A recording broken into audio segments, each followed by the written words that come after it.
What's going on, everyone? ODC, it's me here, and today's review we're going to take a look at the Marvel Legends X-Men Build-A-Figure Juggernaut wave. This is Juggernaut the Build-A-Figure, and as you can see, I got him in a running pose, and it literally took me 20 seconds to do. So, not even that, probably 10 seconds to do. He's pretty well balanced. He's a really good Build-A-Figure.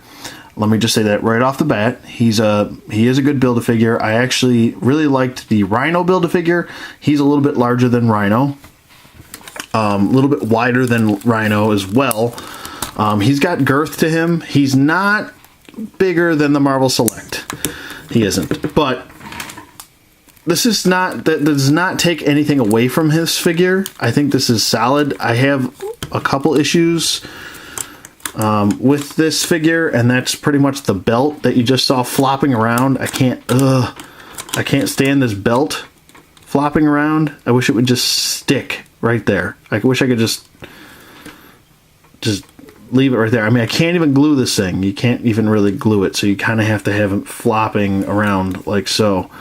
And it just doesn't look right. I don't know. You could see gapping right there, and it should just sit right here, to be honest with you. That's where it should sit. But I digress. I still think this looks really good. Taking a look at the face sculpt here. He actually has a chipped tooth in the front, which looks really cool. The eyes look good. I really dig the black paint shading going throughout the helmet to get on the crevices and everything. That looks really cool. But I mean, if you missed out on the Marvel Select, may I just say, it's 20 bucks. Go get it, by the way. Even if you pay 25, it's a fantastic figure.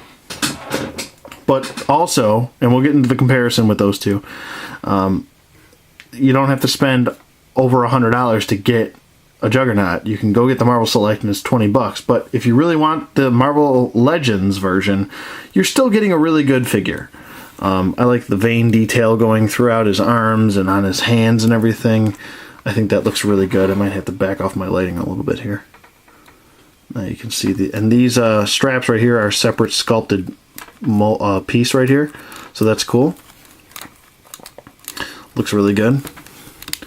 The head does have a really good range of motion. Now, when comparing the Marvel Select to this, you have to understand that there's going to be certain things that the Marvel Select cannot do and the Marvel Legends cannot do. Now, the Marvel Select has them in size. Now, I prefer my Juggernauts to be in a very large scale size. He still has a good size, this guy right here.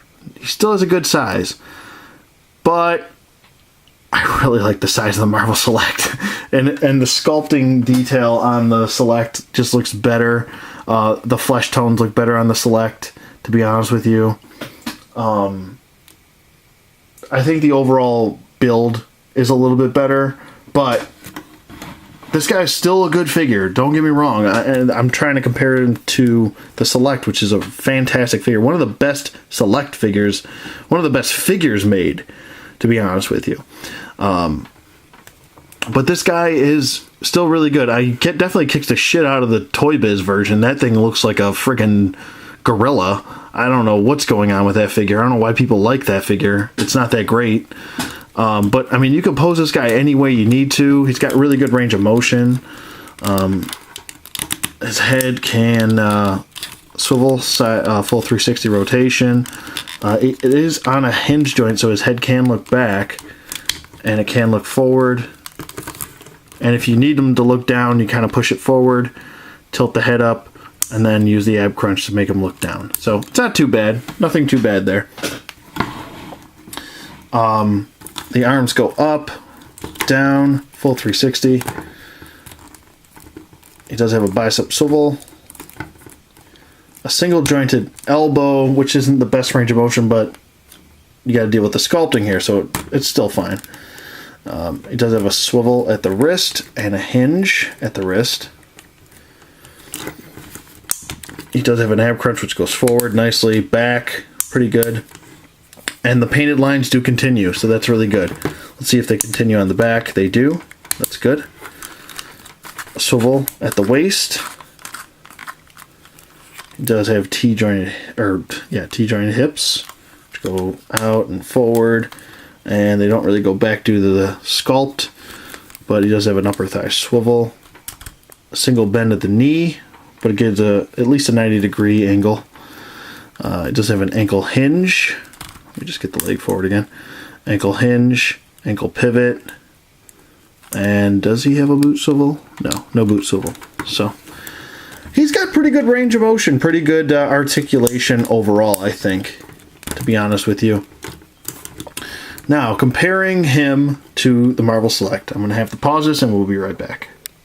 Okay, so before I bring in the Marvel Select Juggernaut, here is your Bucky Cat body mold next to Juggernaut, and he's a great size. Like I said, he's a really good size. Here's Wolverine, the smallest guy in the wave. And so we've got a good scale going on here so far. Here is Cable. Okay. They're about the right height. Like I said, they are. And here is the Marvel Select Colossus. And we'll put him in the back here. Like so. And now we'll bring in Big Boy. We'll bring in Big Boy. There he is. So as you can see, he does dwarf everyone here. He is larger than the Build-A-Figure, and I kind of have him leaning back a little bit, so if he looks tall, trust me, he's shorter than the Marvel Select. Just trust me. He has him beat in articulation points, but he's got him beat in paint and sculpt. So it's a give or take. Either route you go is a good route, and you shouldn't have a problem with either figure. I think they're both really good figures. If I have to pick one, I'm still going to pick my Marvel Select. I'm going to be honest with you right now. That's just what it's just personal preference thing. That's what I would go with. Let me just bring in the rest of the people in the wave here, and I'll get Jugs out of here. But overall, I really like this wave, and I had a fun time reviewing it. And I hope you guys all enjoyed it. Okay, I'll pause it really quick so we could get everyone in the shot here. And I think this is a really solid wave. The two poo-poo sandwiches in the wave are Gene and Bobby in the back. That's why I put him in the back. He actually, when I was trying to set these guys up, knocked everyone over 3 times because of his crappy loose ankles already. But the rest of the figures are all solid. I really love the Build-A-Figure. And yeah, I would definitely recommend getting this. Like I said, if you could, skip these two. And I mean these two. And try to get the Build-A-Figure pieces, because the rest are really good figures. And that's pretty much it for me. Let me know what you guys think in the comments below. Thank you for watching as always. And I'll see you guys on the flip side.